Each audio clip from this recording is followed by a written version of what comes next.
Chapter 4 The Bell and the Hammer.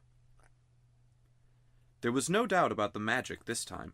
Down and down they rushed, first through darkness, and then through a mass of vague and whirling shapes which might have been almost anything. It grew lighter. Then suddenly they felt that they were standing on something solid. A moment later, everything came into focus, and they were able to look about them. "What a queer place," said Digory. "I don't like it," said Polly, with something like a shudder.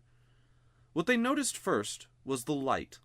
It wasn't like sunlight, and it wasn't like electric light, or lamps, or candles, or any other light that they had ever seen. It was a dull, rather red light, not at all cheerful. It was steady, and did not flicker. They were standing on a flat, paved surface, and buildings rose all around them. There was no roof overhead. They were in a sort of courtyard. The sky was extraordinarily dark, a blue that was almost black. When you had seen that sky, you wondered that there should be any light at all. "It's very funny weather here," said Digory. "I wonder if we've arrived just in time for a thunderstorm, or an eclipse." "I don't like it," said Polly. Both of them, without quite knowing why, were talking in whispers, and though there was no reason why they should still go on holding hands after their jump, they didn't let go. The walls rose very high all round that courtyard. They had many great windows in them, windows without glass, through which you saw nothing but black darkness. Lower down, there were great pillared arches, yawning blackly like the mouths of railway tunnels. It was rather cold. The stone of which everything was built seemed to be red, but that might only be because of the curious light. It was obviously very old. Many of the flat stones that paved the courtyard had cracks across them. None of them fitted closely together, and the sharp corners were all worn off. One of the arched doorways was half filled up with rubble. The two children kept on turning round and round to look at the different sides of the courtyard. One reason was that they were afraid of somebody or something looking out of those windows at them when their backs were turned. "Do you think anyone lives here?" said Digory, at last, still in a whisper. "No," said Polly. "It's all in ruins. We haven't heard a sound since we came." "Let's stand still and listen for a bit," suggested Digory. They stood still and listened, but all they could hear was the thump-thump of their own hearts. This place was at least as quiet as the wood between the worlds, but it was a different kind of quietness. The silence of the wood had been rich and warm. You could almost hear the trees growing, and full of life. This was a dead, cold, empty silence. You couldn't imagine anything growing in it. "Let's go home," said Polly. "But we haven't seen anything yet," said Digory. "Now we're here, we simply must have a look round." "I'm sure there's nothing at all interesting here." "There's not much point in finding a magic ring that lets you into other worlds if you're afraid to look at them when you've got there." "Who's talking about being afraid?" said Polly, letting go of Digory's hand. "I only thought you didn't seem very keen on exploring this place." "I'll go anywhere you go." "We can get away the moment we want to," said Digory. "Let's take off our green rings and put them in our right-hand pockets. All we've got to do is remember that our yellow are in our left-hand pockets. You can keep your hand as near your pocket as you like, but don't put it in or you'll touch your yellow and vanish." They did this, and went quietly up to one of the big arched doorways which led into the inside of the building. And when they stood on the threshold and could look in, they saw it was not so dark inside as they had first thought. It led into a vast, shadowy hall which appeared to be empty, but on the far side there was a row of pillars with arches between them, and through those arches there streamed in some more of the same tired-looking light. They crossed the hall, walking very carefully for fear of holes in the floor or of anything lying about that they might trip over. It seemed a long walk. When they had reached the other side, they came out through the arches and found themselves in another and larger courtyard. "That doesn't look very safe," said Polly, pointing at a place where the wall bulged outwards and looked as if it were ready to fall over into the courtyard. In one place, a pillar was missing between two arches, and the bit that came down to where the top of the pillar ought to have been hung there with nothing to support it. Clearly the place had been deserted for hundreds, perhaps thousands of years. "If it's lasted till now, I suppose it'll last a bit longer," said Digory. "But we must be very quiet. You know a noise sometimes brings things down, like an avalanche in the Alps." They went on out of that courtyard into another doorway, and up a great flight of steps, and through vast rooms that opened out of one another till you were dizzy with the mere size of the place. Every now and then they thought they were going to get out into the open and see what sort of country lay around the enormous palace, but each time they only got into another courtyard. They must have been magnificent places when people were still living there. In one there had once been a fountain. A great stone monster with widespread wings stood with its mouth open, and you could still see a bit of piping at the back of its mouth, out of which the water used to pour. Under it was a wide stone basin to hold the water, but it was as dry as a bone. In other places there were the dry sticks of some sort of climbing plant which had wound itself round the pillars and helped to pull some of them down, but it had died long ago, and there were no ants or spiders or any of the other things you expect to see in a ruin.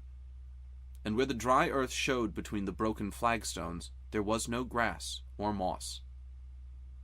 It was all so dreary and all so much the same that even Digory was thinking they had better put on their yellow rings and get back to the warm, green, living forest of the in-between place, when they came to two huge doors of some metal that might possibly be gold. One stood a little ajar, so of course they went to look in. Both started back and drew a long breath, for here, at last, was something worth seeing. For a second, they thought the room was full of people. Hundreds of people, all seated and all perfectly still. Polly and Digory, as you may guess, stood perfectly still themselves for a good long time, looking in. But presently they decided that what they were looking at could not be real people. There was not a movement, nor the sound of a breath among them all. They were like the most wonderful waxworks you ever saw. This time Polly took the lead. There was something in this room which interested her more than it interested Digory. All the figures were wearing magnificent clothes. If you were interested in clothes at all, you could hardly help going in to see them closer. And the blaze of their colors made this room look, not exactly cheerful, but at any rate rich and majestic after all the dust and emptiness of the others. It had more windows, too, and it was a good deal lighter. I can hardly describe the clothes. The figures were all robed and had crowns on their head. Their robes were of crimson and silvery gray, and deep purple and vivid green, and there were patterns and pictures of flowers and strange beasts in needlework all over them. Precious stones of astonishing size and brightness stared from their crowns, and hung in chains round their necks, and peeped out from all the places where anything was fastened. "Why haven't these clothes all rotted away long ago?" asked Polly. "Magic," whispered Digory. "Can't you feel it? I bet this whole room is just stiff with enchantments. I could feel it the moment we came in." "Any one of these dresses would cost hundreds of pounds," said Polly. But Digory was more interested in the faces, and indeed these were well worth looking at. The people sat in their stone chairs on each side of the room, and the floor was left free down the middle. You could walk down and look at the faces in turn. "They were nice people, I think," said Digory. Polly nodded. All the faces they could see were certainly nice. Both the men and women looked kind and wise, and they seemed to come of a handsome race. But after the children had gone a few steps down the room, they came to faces that looked a little different. These were very solemn faces. You felt you would have to mind your P's and Q's if you ever met living people who looked like that. When they had gone a little further, they found themselves among faces they didn't like. This was about the middle of the room. The faces here looked very strong and proud and happy, but they looked cruel. A little further on, they looked crueler. Further on again, they were still cruel, but they no longer looked happy. They were even despairing faces, as if the people they belonged to had done dreadful things and also suffered dreadful things.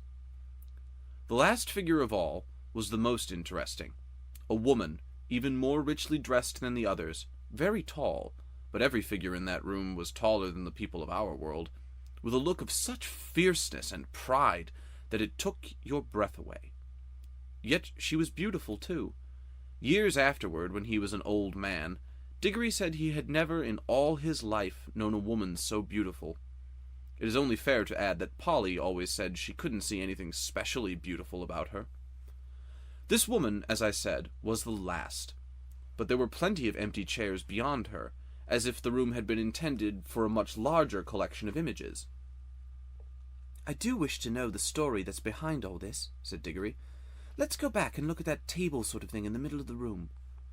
The thing in the middle of the room was not exactly a table. It was a square pillar, about 4 feet high, and on it there rose a little golden arch, from which there hung a little golden bell, and beside this there lay a little golden hammer to hit the bell with. I wonder, said Digory. There seems to be something written here, said Polly, stooping down and looking at the side of the pillar. By gum, so there is, said Digory. But of course we shan't be able to read it. Shan't we? I'm not so sure, said Polly. They both looked at it hard, and as you might have expected, the letters cut in the stone were strange. But now a great wonder happened, for as they looked, though the shape of the strange letters never altered, they found that they could understand them. If only Digory had remembered what he himself had said a few minutes ago, that this was an enchanted room, he might have guessed that the enchantment was beginning to work. But he was too wild with curiosity to think about that. He was longing more and more to know what was written on the pillar, and very soon they both knew. What it said was something like this. At least this is the sense of it, though the poetry, when you read it there, was better. Make your choice, adventurous stranger. Strike the bell and bide the danger, or wonder till it drives you mad what would have followed if you had. No fear, said Polly. We don't want any danger. Oh, but don't you see it's no good, said Digory. We can't get out of it now. We shall always be wondering what else would have happened if we had struck the bell. I'm not going home to be driven mad by always thinking of that. No fear. Don't be so silly, said Polly. As if anyone would. What does it matter what would have happened? I expect anyone who's come as far as this is bound to go on wondering till it sends him dotty. That's the magic of it, you see. I can feel it beginning to work on me already. Well, I don't, said Polly crossly. And I don't believe you do either. You're just putting it on. That's all you know, said Digory. It's because you're a girl. Girls never want to know anything but gossip and rot about people getting engaged. You looked exactly like your uncle when you said that, said Polly. Why can't you keep to the point, said Digory. What we're talking about is... How exactly like a man, said Polly in a very grown-up voice. But she added hastily in her real voice. And don't say I'm just like a woman or you'll be a beastly copycat.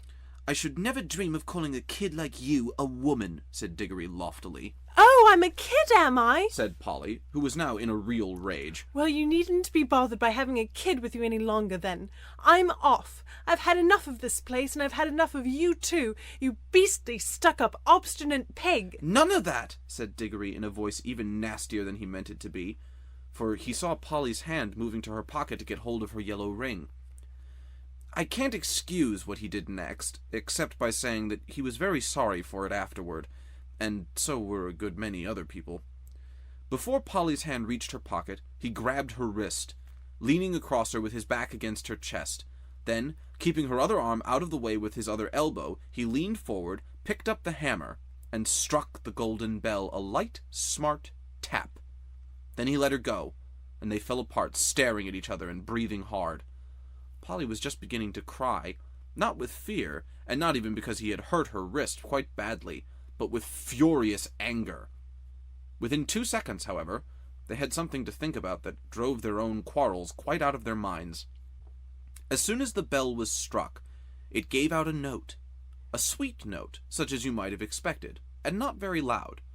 But instead of dying away again, it went on. And as it went on, it grew louder. Before a minute had passed, it was twice as loud as it had been to begin with.